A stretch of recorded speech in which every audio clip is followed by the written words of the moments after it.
I speak of, and I don't know exactly when it's going to be, but it could be anywhere between October and the end of next year. And the reason I say October is if they were smart, what they would do would be to have a financial crisis in October so that they could shut down markets, at least temporarily, and not have an election in November in the United States. And the reason why is all the people who are in the House and the Senate who have been paid off by these illuminists behind the throne, so to speak, they're all going to get kicked out of office because you've seen the polls. I mean, they're dreadful. I mean, the people want everybody out, practically. And so if they were smart, they wouldn't have an election. It would be temporarily put off probably for 2 years. All right, I want you to keep walking through this, Bob, but let me throw some things in here that back up what you said 7-8 months ago, that embassies were getting rid of their dollar stocks and moving to other currencies and gold.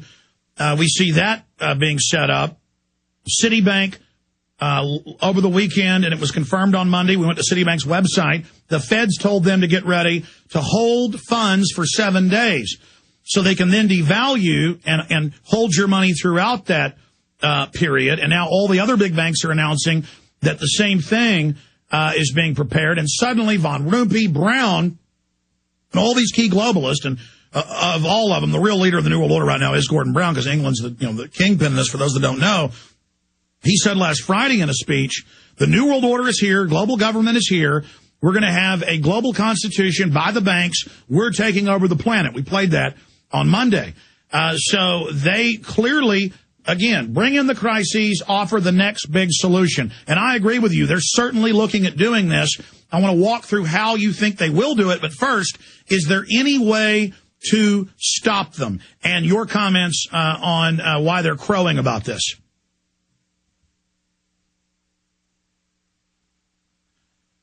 Bob's line just dropped. That happens sometimes. He's outside the United States. He'll call right back in. Hello? Bob, are you back? I can hear you. Yeah, you're a line dropped, or our connection to Genesis blocked. They're in Minnesota. You're outside the country. I'm in Austin. Did you hear my question? Yes, I did. Okay, go ahead. And the solution is by getting rid of 95% of the incumbents in Congress. Even if they're marginally good, get them out. And the reason why is the new group hasn't been paid off yet. And if we can get to the new group and get 1 year out of them, out of the 2 or more years that they're there, if we can get 1 year out of them, we can get rid of the Fed. We can get rid of executive orders. The President's Working Group on Financial Markets, which is under that. All right, Bob, stay there. We're going to come back and let you have free reign to really roll instead of being interrupted by cutouts and breaks. Because what you're saying is, even if politicians aren't perfect, but they're running against incumbents, it'll take time to train the new criminals that are being put in and slow down the whole system. Stay there. Bob Chapman straight ahead will break down his plan, try to stop these people, and what it's going to look like if we don't stop them. We can rout the New World Order if we get our fighting spirit. That fighting spirit is getting fired up. You have found it, tip of the spear in the fight against the New World Order. Thank you for joining us.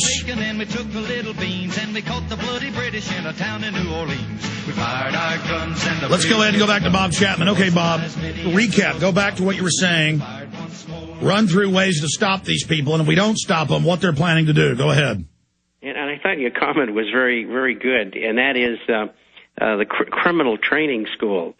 And so it'll take them 6 months to a year to get a hold of these people and financially throttle them with money. And so we've got that window of opportunity if we can execute getting rid of them. And those things that I spoke about, and probably many others, are on the agenda. The reversal of legislation, such as the extension of the Patriot Acts and things of that sort. And there's a lot of things to be done.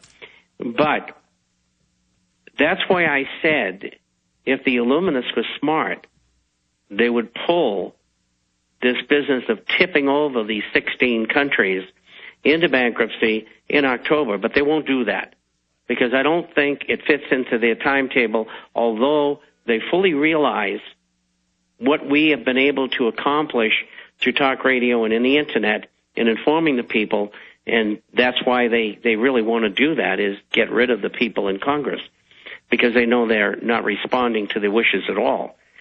And so sometime thereafter, and probably over the next year and a quarter or so, that event will take place where they decide that they're going to have that meeting and they're going to tip them all into bankruptcy. And the reason they're doing it that way is that all the countries can tell the people of their countries, look, Iceland went under, Latvia went under, Greece and Italy went under, and the United States went under.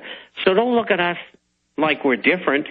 I mean, we just did what we were told to do by the other central banks. And if we don't do what the central banks tell us, it'll be an even worse global depression. And aren't we lucky these bankers happen to loan us our own money back that they got in the banker bailout worldwide? Isn't it just so sweet of them? And they're moving to internet censorship. They're moving to pass the carbon tax. They're moving to get the health care takeover. They're racing to the finish line because they know people are waking up to them. And they're not going to get them passed. But more importantly, in that particular movement of taking these countries into bankruptcy is misery loves company. And they can, through disinformation and propaganda, befuddle the people who will then think, gee, everybody's doing it, so it's okay. And that's what their plan is. Well, it's financial terrorism, just like we heard back in October 2008. You must have the banker bailout, which is really a banker takeover. We must have this global constitution of the banks. We're lucky they're here to save us. I'm Glenn Beck. We've got to have it. You can trust me. Just like I told you in 2008, we need the banker bailout. And anybody that's against it wants depression. I'm Glenn Beck. You can trust me. Well, with his background, I don't know about that. No, but I mean, look for him to do that. I'm saying look for him at that key point to pull a Judas Iscariot. Well, I think he's in that process already. I read a backgrounder on him, and this guy has had a very interesting and somewhat negative life thus far. And I didn't know it was as bad as it was. But we're not here to talk about the losers in society. We're talking about things that will make American citizens winners, to get rid of the garbage that's running not only our country but our world, and expose them for what they are, and bring them to trial civilly as well as criminally for the things that they've done. And so that's the path I think things are going to take, and I think we'll have a short period of higher inflation leading into next year. How high, I can't anticipate at this time. I can't really anticipate all of the timing. I'm guessing as best I can. But that's what I think that they're up to, because they could have taken Greece under 10 years ago. I mean, it's always been a cauldron of criminality, the government, big business, and they really don't have much that they export, with the exception of the shipping business and some olive oil and some other things. And so it was easy for them to choose them. And I think in the case of Iceland, the negotiations, the people from Iceland walked out on them yesterday. The British and the Dutch want them to guarantee the money that was lost in the banks, and they're going to have a referendum, and I think the people are going to turn it down anyway. Let's talk about that on the other side, because Iceland is an example of people saying no. This could be a model here in the United States. And for those that don't know what happened in Iceland, we'll break it down on the other side. Stay with us. We're on the march. The empire's on the run. Alex Jones and the GCN Radio Network.